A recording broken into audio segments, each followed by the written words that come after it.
명절 때가 되니까 우리 반가운 아이들의 얼굴도 보이고 참 감사합니다.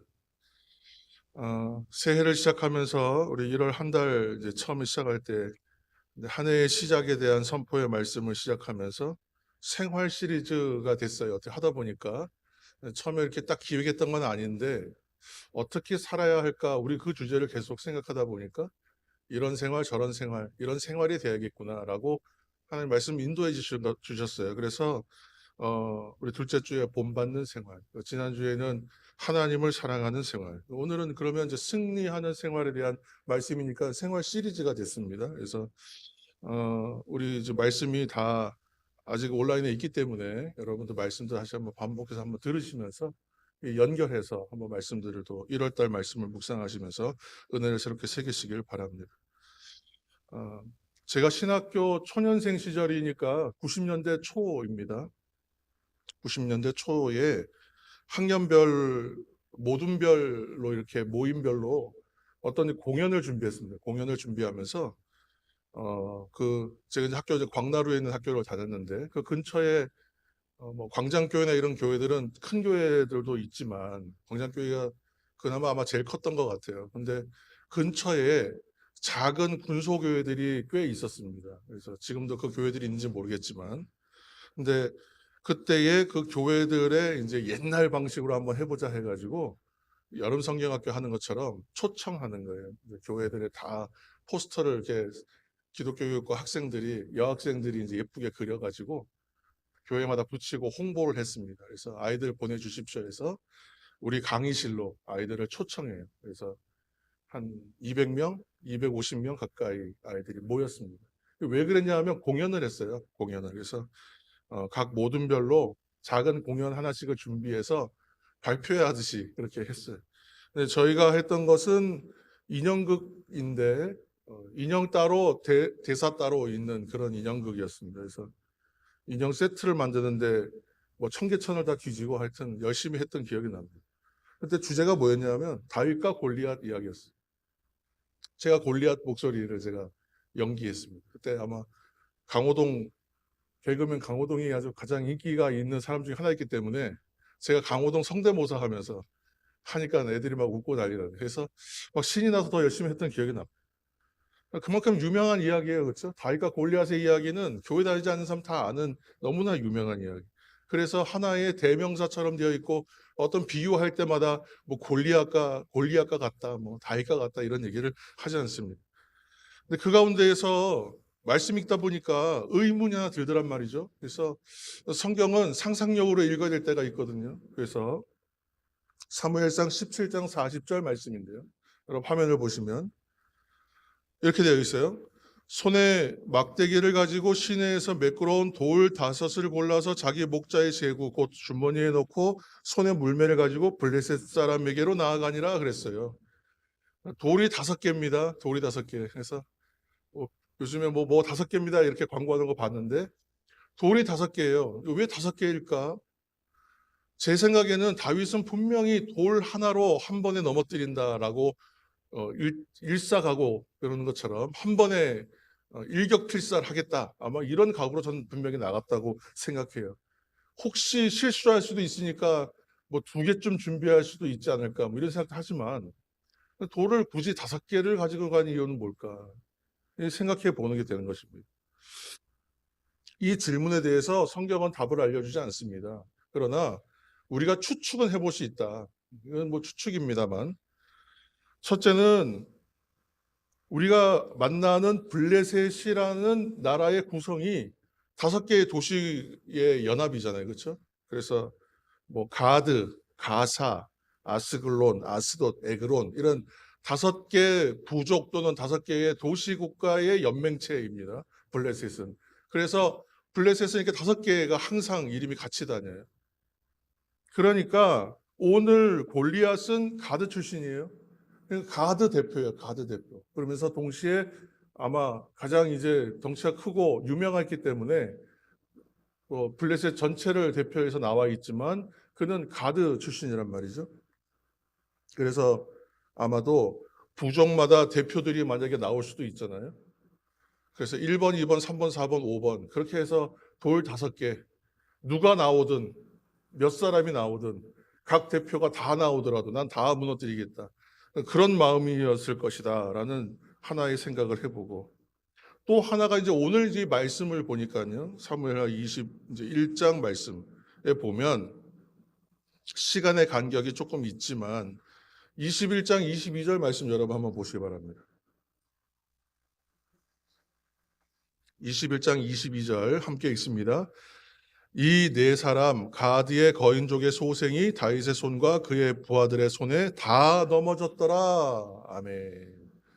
이 마지막에는 가드의 거인족의 소생, 그래서 거인족이 이때 이미 옛날에도 유명했어요. 그래서 뭐 그 중에 한 사람은 골리앗의 동생 라흠이라는 인물도 있고, 지금 성경에 그 거인족들의 이름이 손가락 발가락 6개씩 있는 사람 빼고는 이름이 다 나와 있습니다. 그만큼 유명했다는 것이거든요. 그만큼 이 거인족의 소생으로서 용맹을 떨치고 그 근동에서는 유명한 용사들이었다는 거예요. 위협이 되는 인물들이었다. 그러니까 이 골리앗과 연결되어서 5명의 거인족의 소생으로서 유명한 사람들이 있었겠다라고 추측을 해볼 수 있는 거예요. 근데 저는 그렇게 생각해요. 이것이 뭐 정답이든 그렇지 않든 골리앗이 쓰러지면 형제들이 차례로 나올 수도 있으니 돌 5개. 그런데 마음은 똑같아요. 누가 나오든 돌 하나로 그 한 사람을 반드시 넘어뜨린다. 그렇죠? 누가 나와도 상관없다. 5명이 나와도 좋다. 근데 어떻게 어린 소년, 청소년 정도의 나이인데 그럴 수가 있을까? 중요한 것은요, 다윗이 하나님을 나의 주인으로 삼은 사람이었다는 거예요. 우리가 주목해야 할 것은, 여러분, 하나님을 주인 삼으면 나타나는 현상이 여러분 무엇이겠습니까? 계속 요즘에 제가 입에 붙이고 쓰는 표현들이요. 어디서든 일어나게 된다. 다시 일어서게 된다. 그리고 승리하게 된다. 이 2가지입니다. 주저앉지 않아요. 주저앉은 채로 있게 두지 않습니다. 다시 일어서게 하시고 승리하게 하신다. 왜 그러한가? 첫 번째로 용기를 주시기 때문이다. 이것은 용기가 없으면 할 수 없어요. 아무리 용맹스러운 사람이고 싸움을 잘하고 전적이 화려한 사람이라도 용기가 없으면 못합니다. 마음을 잃어버리면. 그래서 하나님 내게 사명을 주십시오. 제가 순종하고 감당하겠습니다. 하는 용기가 일어난다. 이거 아무리 내가 스스로를 막 부여하고요. 동기부여를 하고 해도 잘 안 돼요. 그러면 용기는 어떻게 해서 일어나는가? 어떻게 용기는 좀 더 강한 감정이 되고 일어나는가? 커지는가? 북돋아지는가? 하나님과 가까우면 가까울수록 용기는 커지게 된다. 큰 용기가 일어난다는 것을 여러분 기억하시길 바랍니다. 우리 그 구들장이자 구들, 그렇죠? 온돌. 구들로 된 옛날 시골집 가면요. 이게 어디가 아랫목인지 대본에 들어가면서 알 수 있습니다. 불을 안 떼도, 그렇죠? 거기만 색깔이 다르잖아요. 그래서 저기가 아랫목이구나 알 수 있어요. 그래서 야 춥다 여기 아랫목에 와서 좀 몸 좀 지져라 이게 한단 말이에요. 근데 이 몸을 지지라고 할 만큼 진짜 뜨거워. 거기는 진짜 오래 앉아 있을 수. 저는 어렸을 때 기억이 할머니나 어르신들은 거기가 좋다 그러시는데 저는 오래 못 앉아 있겠더라고요. 너무 뜨거워가지고. 그래서 자꾸 운목으로 올라갔어요.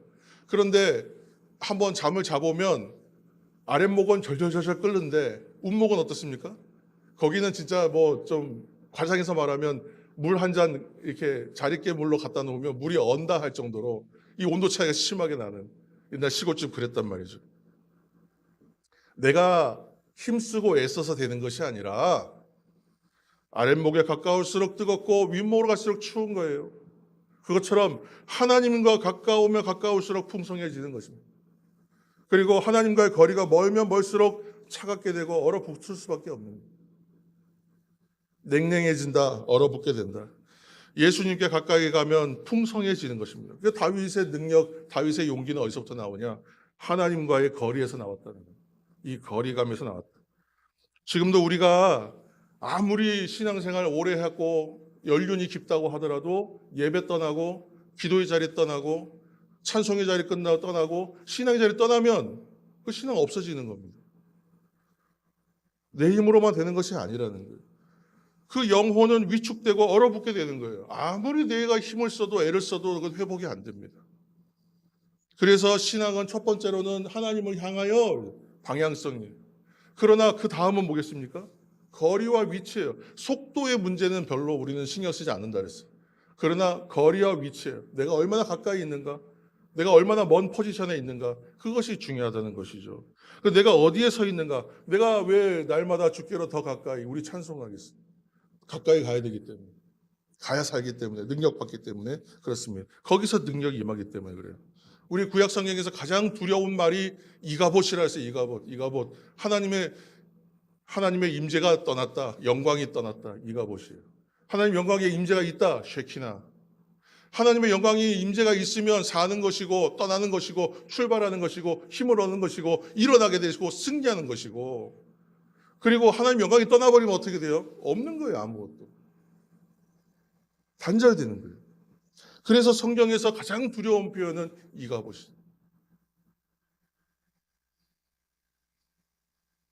여러분, 다윗과 같이 하나님께 날마다 더 가까이 나아가시는 하나님의 종들 되시기를 바랍니다.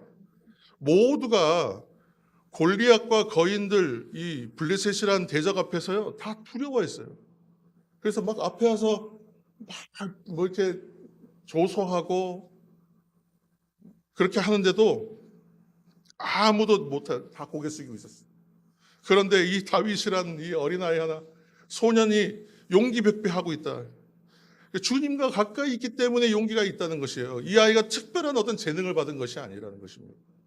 내가 두려울수록, 또는 내가 용기가 날수록 내가 가까이 있구나 멀리 있구나 이걸 알 수 있다는 것입니다. 그 하나의 지표가 된다. 내가 스스로 담대하려고 막 뭔가 이렇게 좀 겁이 나고 그럴 때 좀 담대해 보겠다 해가지고 찬물로 막 세수도 해보고 하고 막 기압도 넣어보고 여러분 소리도 질러보고 그러지 않습니까? 그런다고 해서 두려움이 떠나느냐? 오히려 더 두려운 것 같아요. 괜히 소리 질러가지고. 근데 그 근거가 없다는 얘기입니다. 그런데 내가 하나님께 마음을 다해 예배하고 기도하다 보면 나도 모르는 가운데에 알 수 없는 자신감이 일어나기 시작해요. 내가 기도를 많이 하면 많이 할수록 기도하다 목이 쉬면 오히려 내가 더 하나님께 어떤 능력받게 되고 힘을 얻게 되는구나 생각하게 되는 거예요. 그때가 우리는 두려움이 아니라 용기 가운데 살 수 있게 됩니다. 하나님께 가까이 나아가야 된다는 뜻입니다. 여러분, 인생 가운데에 항상 문제들이 내 앞에 놓이는데 이 문제들을 우리가 만날 때마다 느끼는 감정은 두려움이에요. 막연함, 두려움. 첫 번째 드는 생각은, 그 첫 번째 드는 생각이 중요한데 이게 잘 안 될 것 같다. 이게 생각되고 나면요 부정적 마음이 계속 엄습해 옵니다. 그럼 정말 안 돼요. 그런데 예를 들어서 어떤 일을 누군가에게 부탁을 해야 돼요. 여러분, 부탁을 해야 되는데 그 사람에게 가서 얘기할 때에 어떤 분에게는 좀 더 수월한 마음을 가고 어떤 분한테 갈 때는 참 어려워. 그리고 어떤 분한테 갈 때는 이것이 얘기하면 잘 될 것 같다는 기대감이 드는가 하면 어떤 분에게는 가면 이거 말이 과연 될까? 라는 생각을 하게 되는 경우가 있잖아요. 왜 그렇습니까? 관계성이잖아요. 가까운 사람일수록 가서 이야기하는 것이 편하고 가서 부탁하면 잘 되는 것이죠. 마찬가지 아니겠습니까? 가족 구원의 문제도 마찬가지인 것 같아요. 저는 이 명절 때 되면 항상 1번으로 떠오르는 생각은 가족 구원이에요. 가족들을 만나는데 믿음이 좋은 분도 있고 그렇지 않은 분도 있어요. 근데 좋고 나쁘고는 좀 두 번째 문제인 것 같아요. 믿느냐 믿지 않느냐가 더 심각한 문제죠. 믿지 않는 분도 있는데 그러면 어떻게 좀 말이 좀 부딪히지 않고 어떻게 해서 좀 구원, 복음 좀 전할 수 없을까 이런 생각을 하게 되거든요. 저는 이제 거의 뭐 믿지 않는 분이 명절 때 만나는 분들 가운데 거의 없지만 그럼에도 불구하고 신앙이 좀 약하거나 믿음이 좀 떨어져 있거나 뭐 코로나 이후로 예배를 잘 드리지 않는다거나 그러면 이제 어떻게든지 예배 좀 권면하고 싶단 말이에요. 근데 왜 어렵습니까? 가족에게 말하는 것이 가까운 사이인데 서로를 너무 잘 안다고 생각하니까 이게 두려움이 돼요. 내 과거의 삶을 다 알고 있잖아요. 그렇죠? 과연 나를 믿는 사람으로, 그죠? 나를 뭐 목사로 받아들여 줄까? 이런 생각이 드는 거예요. 너무 잘 아니까 안 된다 이렇게 생각하게 된단 말이죠. 그러니까 이 자꾸 생각이 하나님 앞에 구하고 용기를 얻어서 나가는 것과 내 생각으로 나가는 것은 항상 다르더라. 하나님이 주시면 두려움 없이 용기를 가지고 나아가서 말할 수 있고, 그렇지 않고 나아가면요, 내 생각으로 나아가면 내가 아무리 신앙의 연륜이 있고 말이 준비가 되어 있어도 그 말이 힘이 없어요. 대화가 안 돼요. 그래서 가족 구원이 참 어렵다. 이런 일들이 여러분, 아마 우리의 여러분 삶 가운데도 한 가지 주제씩은 다 있으실 거예요. 그런데 믿음 가지고 용기 가지고 나아가게 하는 일은 누가 하신다고요? 하나님이 하시는 일이에요. 이것을 알면 돼요. 그러면 하나님이 하시는 일이구나 생각하면요, God works, 하나님의 일이에요. When we pray, 우리가 기도할 때 나는 기도하는 거예요. 그러면 그때 하나님이 일하신다. God works when we pray. 우리가 기도할 때 하나님이 일하신다. 여러분 이거 기억하셔서, 우리가 기도할 때 하나님이 일하신다. 내가 기도해야 되겠구나. 기도해야 되는 이유는요, 하나님이 일하시니까. 하나님이 그때 용기를 주시든지 사람의 마음을 다 열어젖혀 놓으시든지 하나님 준비해 주실 거라는 거예요. 여러분 이번 명절 기간에 혹시 그러한 일들이 있거나 어떤 권해야 되는 일들이 있다면 여러분 기도로 이렇게 준비하셔서, 그래도 너무 조심스러운 것입니다만 여러분 기도하러 준비하시기를 또 축원합니다. 그래서 다윗도 다른 사람이 아니라 동일한 사람이잖아요. 그런데 다윗은 어떻게 담대한 용기가 있었는가? 그가 하루아침에 갑자기 큰 믿음, 큰 용기 한 번에 부여받은 거 아니다라는 거예요. 그 평상시의 삶이, 일상의 삶이 왜 중요한가? 큰 믿음은 일상의 작은 믿음의 경험들이 쌓여서 큰 믿음이 되는 것입니다. 그렇지 않겠어요? 경험을 통해서 계속 믿음이 강화돼요. 작은 일들 가운데에, 깨닫지 못했던 일들 가운데에서 하나님이 반복적으로 들어주시고 해결해 주시는 것을 깨닫기 시작해요. 그러다가 이제 점점점 큰 믿음의 자리로 나아가게 되는 것입니다. 다윗이 그렇게 고백하지 않습니까? 내가 양을 칠 때에 맹수들의 위협에서 건져주신 경험들이 있었다. 근데 그 경험도 사실 작은 경험이 아니겠지만 그 이전부터 경험이 쌓였겠죠. 맹수들이 막 자기가 치던 양을 물어갈 때에 그 위협을 자기가 뛰어나가서 붙잡을 정도의 용기가 있다는 것은 이미 그 전에 또 신앙의 경험들이 있었겠죠. 그러나 골리앗이란 대적을 맞서 싸우는데 맹수네가 한두 마리 물리친 것 가지고 과연 그 용기를 가지고 나아갈 수 있는 사람이 얼마나 되겠습니까? 그 수많은 병사들 중에 맹수들과 싸워서 이겼던 용사들이 한두 사람 없었겠어요? 그러나 그 작은 믿음의 경험들이 쌓여서 큰 믿음, 담대한 믿음, 용기의 자리까지 나아가게 되었다는 것입니다. 일상의 작은 일에서 여러분 감사하시길 축원합니다. 부정적으로 시작하면 결국은 그 일이 잘 안 돼요. 근데 감사하기 시작하면 감사는 감사를 낳고 그 기적을 낳고 승리를 낳게 되는 것입니다. 승리라고 여기지도 않을 만한 작은 일들이라도 여러분 꼭 감사하시면서 그렇게 큰 승리를 이루는 담대한 믿음과 용기의 자리까지 주님을 향하여 주님께 가까이 나아가시기를 바랍니다. 두 번째로는 다윗은 주님만 바라보았다. 주님만 바라보았다는 거예요. 하나님을 주인 삼았기 때문에, 하나님만 바라봤기 때문에 뭘 했어요? 일희일비하지 않았다. 일희일비하지 않았다는 거예요. 중요한 것은 신앙생활 당연히 하나님 바라보는 것이잖아요. 이거 모르는 분이 어디 있습니까? 그런데 하나님과 꼭 겹쳐 보이고 하나님보다 앞서 보이는 문제가 있어요. 뭐냐면 내 현실의 문제, 내 앞에 당면한 문제들, 직면한 과제들, 이거 있어요. 이거 누구나 다 있어요. 그러니까 이 문제를 바라보니까 사람이 보여요. 사람이 보이고 환경이 보이고, 골리앗을 물리치는 다윗이 싸움의 자리까지 나가는 것도 힘들었어요. 왜 그랬습니까? 야, 너 이게 사람들이 다 부정적이에요. 너가 뭘 할 수 있겠냐? 주변의 시선들이 일단은 얼마나 많이 그렇게 바라봤겠어요. 말풍선이 다 떠 있는 거죠. 네가 어떻게 할 수 있냐? 너 누구냐? 이렇게 했겠죠. 비아냥되는 것이죠. 큰 형이 막 화를 냅니다. 여기가 무슨 놀이터인 줄 아느냐? 막 그랬죠. 사울 왕이 뭐라고 그래요? 넌 너무 어려서 안 되겠다는 거예요. 무엇보다 누가 합니까? 골리앗이 업신여겨요. 용모가 예쁘게 생겼어요. 아무리 봐도 애예요. 넌 도대체 왜 나왔니? 이렇게 한 거죠. 근데 만약에 자리에까지 나가야 되는데 형하고 논쟁하면서 형하고 싸움하고 사울왕하고 싸움하고 만약에 그러고 있었다면 그러면 싸움 자리에 나가지도 못했겠죠. 그냥 하나님만 바라봅니다. 저는 하나님 저에게 용기 주십니다. 하나님께서 나와 싸우게 하십니다. 그렇게만 하고 나가는 거예요, 그냥. 그러니까 못 말리는 거예요, 다.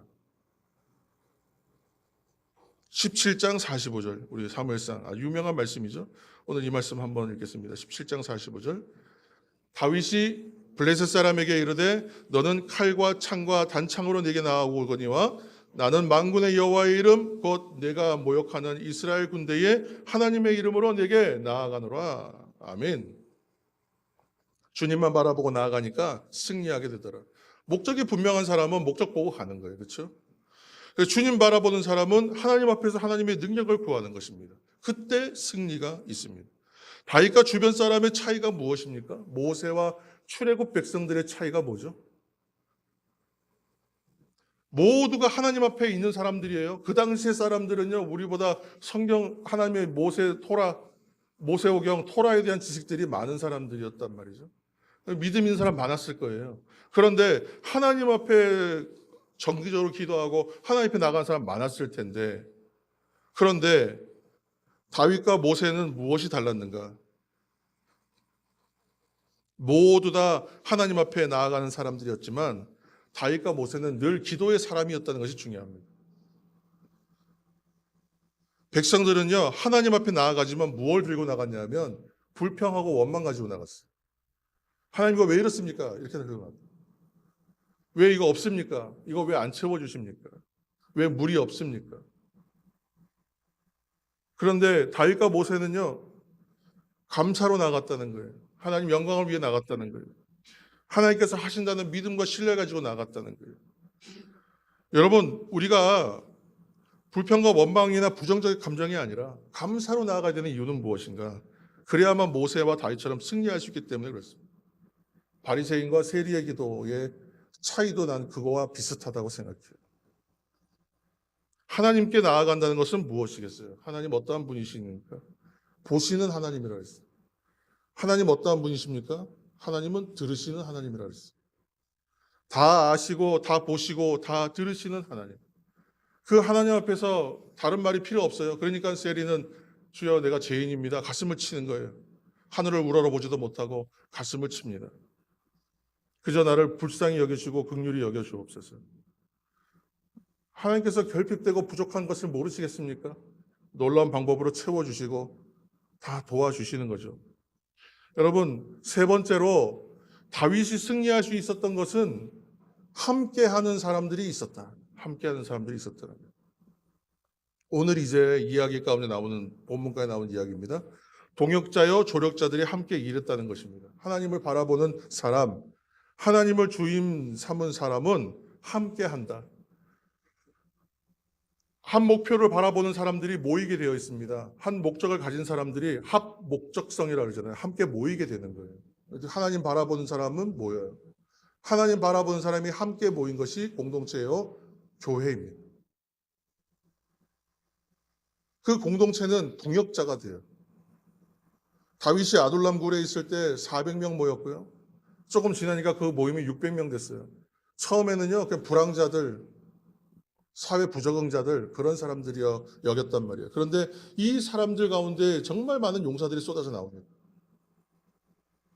하나님을 목적으로 삼은 사람들이 되고 그 모임이, 공동체가 하나님 바라보는 공동체가 되니까 그 안에서 인물들이 쏟아져 나오기 시작하더라고요.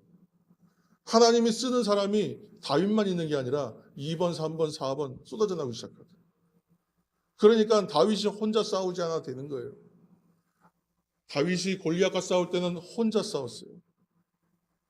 다윗밖에 없었어요. 용기 있는 사람이. 그러나 다윗이 함께했던 공동체 안에 사람들이, 믿음의 사람들이 일어나기 시작하니까 그때는요, 이제는 왕이여 당신은 나가 싸우지 마소서. 당신은 우리의 등불과 같은 존재가 꺼지지 않게 하시라고. 이 뒤로 물러나 계시라고. 우리가 싸웁니다. 대신 싸우는 사람들이 나오기 시작하더라고요. 오늘 말씀 22절에 보시면 이 네 사람 가드의 거인족의 소생이 다윗의 손과 그의 부하들의 손에 다 넘어졌더라. 다윗이 무너뜨린 사람도 있었지만 지금 이 네 사람은 다 다윗의 용사들이 다 무너뜨렸어요. 다윗의 소송과 그의 부하들의 손에 의해서 거인족의 소생이 결국 다 넘어졌더라. 이전에 다윗에 의해서 골리앗이, 그리고 16절에 보면 아비새가 이스비브노b, 또 십부개가 삽, 엘하나니 골리앗의 아우 라흐미, 다윗의 형인 쌈마의 아들 요나단이 손가락 발가락 6개 있는 거인. 이렇게 해서 각각 그들이 용사가 되어서 다 무너뜨려요. 한 사람이 할 수도 있지만 이렇게 여러 성도들이 각각의 하나의 일식들을 해결한다면 그 공동체의 파워는 훨씬 더 강력한 거죠. 한 사람이 잘해도, 한 사람이 다 해도 일은 이루어지고, 한 사람씩 일을 해결해도 일은 이루어져요. 그러나 무엇이 더 강력한 것인가예요? 무엇이 더 강력한 것인가? 이것이 진정 교회됨의 의미 아니겠습니까? 한 사람이 교회되고 모두 모인 사람이 교회가 되는데, 각 사람이 교회가 돼서 하나님의 성령의 전이 돼서 성령의 능력 받아서 그 사람들이 각각의 이 다윗의 용사들처럼 각각 내 앞에 있는 대적들을 무너뜨린다면 그 공동체가 가지고 있는 파워와 능력은 얼마나 큰 것이겠어요. 바울의 사역은 바울의 사역처럼 빛나 있죠. 바울의 사역만 드러나 있는 것 같아요. 그러나 항상 편지의 말미나 내용들을 보면 동역자들이 있었어요. 로마서 16장 같은 데 보면 감사의 편지의 대상이 수없이 쏟아져 나오잖아요. 그 수많은 양육되고 세워진 믿음의 사람들이요, 함께 돕는 동역자로, 조력자로, 공동체로서 함께 했다는 거예요. 앞뒤 좌우에서 누구는 재정을 돕고, 누구는 일을 돕고, 누구는 옥바라지를 도와주고, 누구는 안내를 해주고, 질병으로 약할 때 누구는 치료를 해주고요. 바울의 사역이 결코 혼자 한 것이 아니다. 감사의 말을 하면서 동역자들을 일일이 다 소개해요. 혼자 뛰지 않는다, 함께 뛴다. 그런 사람이 있다는 것입니다. 중요한 것은 무엇이겠습니까? 사랑이다. 중요한 것은 관심이다. 서로 위로하고 기도하고 사랑하는 것, 저는 우리 성도들이 참 잘하시는 거라고 생각해요. 여러분, 그런 일들이 더 많아지기를 축원합니다. 그런 사랑과 관심이 더 넓어지기를 축원합니다. 그런 일들을 더 많이 하시고 더 넓혀 가시기를 바랍니다. 작은 관심과 사랑으로도 사람 변화될 수 있어요. 작은 미소 한 스푼 여러분 주고, 또 작은 따뜻한 말 한마디, 그 말 한마디로 살린다는 거 여러분 잘 아실 거예요. 그것이 우리 건강한 관계를 이루게 되고, 하나님과의 관계, 성도의 관계가 전 다 마찬가지라고 생각해요. 사랑하는 여러분, 우리는 기도하는 것이고요, 일은 하나님께서 하신다. 하나님이 일하신다. 다윗이 어떠했는가? 하나님을 주인 삼았습니다. 엎드려 예배하고 기도할 때 하나님께 더 가까이 나아갔습니다. 그래서 용기가 생기고 두려움이 없어졌습니다. 하나님만 바라보고 나아가니까 승리하게 되었습니다. 그리고 하나님을 주인 삼은 사람들로 공동체와 동역자 되게 하셔서 함께 선을 이루어가게 하셨습니다. 다윗만의 승리가 아니라 함께 승리하고 모두가 승리자 되게 하시더라는, 우리도 각자의 삶의 자리에서 항상 승리의 길로 나아가실 수 있게 축원합니다. 그리고 우리가 공동체로서도 승리하게 되기를 축원합니다. 거룩한 종들 다 되시고 거룩한 공동체가 되시고, 또 이 명절 기간 정말 기도로 준비하셔서 전해야 할 말 전하게 하시고, 전함에 있어서 어려움 없게 하시고, 전함으로 말미암아 열매가 나타나는 놀라운 역사 누리시는 이 기간이 되기를 예수님의 이름으로 축원합니다.